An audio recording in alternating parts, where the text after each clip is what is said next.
증상이 1개월 이내로 지속되는 급성 불면증의 경우에는 약물 치료와 인지행동 치료를 병행하면 대략 3개월 정도면 약물을 끊고 좀 더 만족스러운 수면을 유지할 수 있습니다.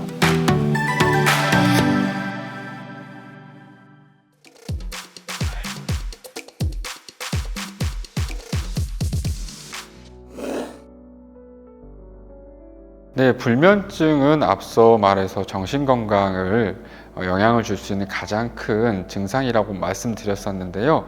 그 중에서도 불면증은 우울증의 가장 흔한 증상이고 80에서 90%의 우울증 환자들이 불면을 경험합니다. 우울한 기분이나 불안, 반복되는 걱정들은 수면 중에 쉽게 각성을 유발하게 되고 또한 여러 가지 생각들로 인해서 잠이 쉽게 들지 못하는 인면의 어려움을 겪게 됩니다. 즉 정신건강의 어려움으로 불면을 호소하는 분들은 어떠한 질환으로 정신건강의 어려움을 겪고 있는지 살펴보고 약물 치료와 인지행동 치료 그리고 상담 치료를 병행하게 됩니다. 수면제를 수면장에서 가장 많이 사용하긴 하지만 수면제 사용 기간은 원칙적으로 단기간입니다. 3주 이내로 사용하는 것을 권장하고요. 최대 3개월 넘지 않게 쓰려고 합니다. 하지만 만성 불면증으로 부득이하게 수개월 이상 지속되는 경우가 많습니다.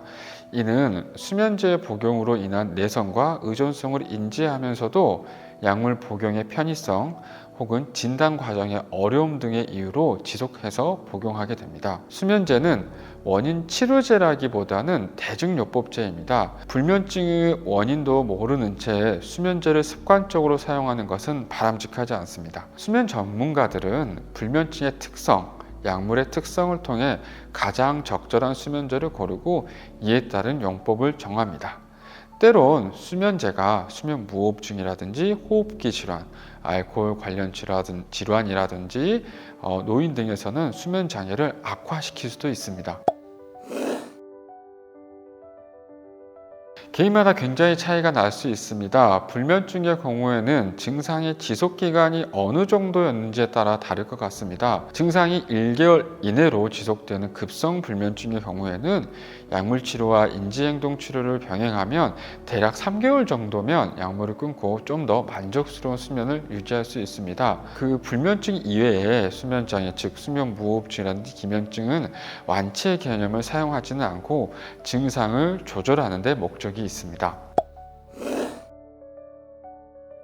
가장 제가 강조하는 부분 첫 번째, 수면 위생 지키기 그리고 인지행동 치료를 잘 따라올 수 있는 자신의 노력입니다. 약물의 효과도 뛰어나지만 실제로 수면과 관련된 인지행동 치료를 같이 병행하게 되면 약물을 중단 후에도 더 오랫동안 증상의 호전을 유지할 수 있습니다. 두 번째로 정확한 진단을 위한 노력입니다. 시간과 비용이 많이 들긴 하지만 불면증의 경우에는 만성화되는 경우가 많고 이럴 경우 치료가 길어지고 어려워집니다.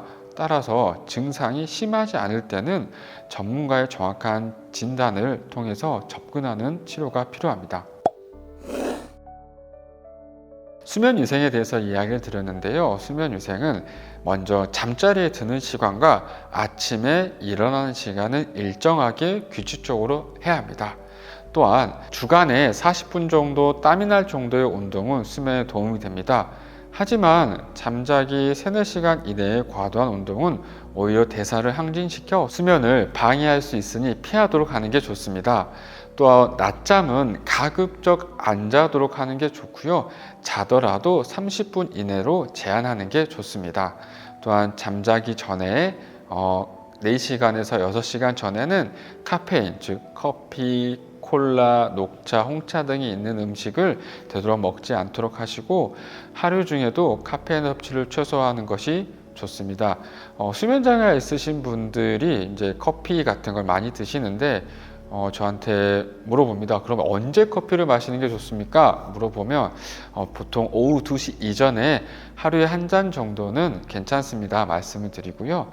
또한 담배를 태우시는 것은 수면에 도움이 되지 않고 특히 잠자기 전에 혹은 잠자다 깨서 담배를 태우면 오히려 각성을 유지할 수 있기 때문에 담배를 수면 중에 피우는 건 절대 해롭습니다. 또한 잠을 자기 위해서 늦은 밤 술을 드시는 분들이 굉장히 많습니다. 알코올을 먹게 되면 일시적으로 졸음을 증가시켜서 입면에는 도움이 되지만 수면의 유지에는 굉장히 어렵습니다. 즉 수면이 일찍 깨게 되고 알코올 금단으로 자면서 깨게 되면 다시 잠들기가 어렵습니다. 따라서 수면을 잘 하기 위해서 술을 먹는 건 굉장히 수면을 방해하는 행동입니다. 또한 잠자기 전에 과도한 식사나 수분 섭취를 제한해야 됩니다. 잠자기 전에 먹는 음식은 우리가 소화 기능에 좀 더 많은 에너지를 쏟게 돼서 수면을 방해할 수 있고요. 수분 섭취를 많이 하게 되면 잠자면서 계속 화장실을 다녀야 돼서 수면 분절이 일으킬 수 있으니까 되도록 자기 전에는 먹지 않는 게 좋습니다. 또한 잠자리에 소음을 없애고 적절한 온도와 조명이 좋고요. 또한 우리가 자는 침대 혹은 내가 자는 잠자리는 부부관계, 성관계 혹은 잠만 잘 수 있는 공간으로 하고 책을 본다든지 그리고 TV를 본다든지 다른 일을 한다든지 이런 건 좋지 않습니다. 또 수면제는 매일 습관적으로 사용하지 않는 것이 좋고요. 과도한 스트레스와 긴장을 피하고 이완하는 것이 도움이 됩니다. 즉 수면 전에 요가라든지 명상, 가벼운 독서 같은 경우는 수면 전에 하면 잠이 드는데 좀 더 도움이 됩니다. 그리고 내가 누웠는데도 너무 잠이 들지 않을 때가 있습니다. 어떤 분들은 잠자리에 누워서 그럴 때 핸드폰을 한다든지 잠자리에서 책을 본다든지 TV를 보고 있는데요. 잠자리에서 하지 않고 내가 잠이 들지 않을 때는 잠자리나 혹은 침대에서 벗어나서 조명을 좀 어둡게 하고 가벼운 독서나 아주 지루한 음악을 듣는 게 다시 잠드는 게 도움이 되고요. 잠이 좀 들다 싶으면 그때 다시 잠자리로 드는 게 좋습니다. 만족스럽지 않은 수면은 우리 삶의 질에 굉장한 영향을 미칩니다. 그 중에서도 딱 이거 한 가지만 기억하시면 좋을 것 같습니다. 잠은 생각할수록 달아납니다. 잠을 못 자면 다음날 피곤하고 힘든 점을 인정하고 오늘 못 자면 내일은 잘 자겠지 하는 생각으로 하루를 버텨야 합니다. 두 번째로 많은 수면 장애 중에서도 자신도 잘 모르는 질환이 수면 무호흡증입니다.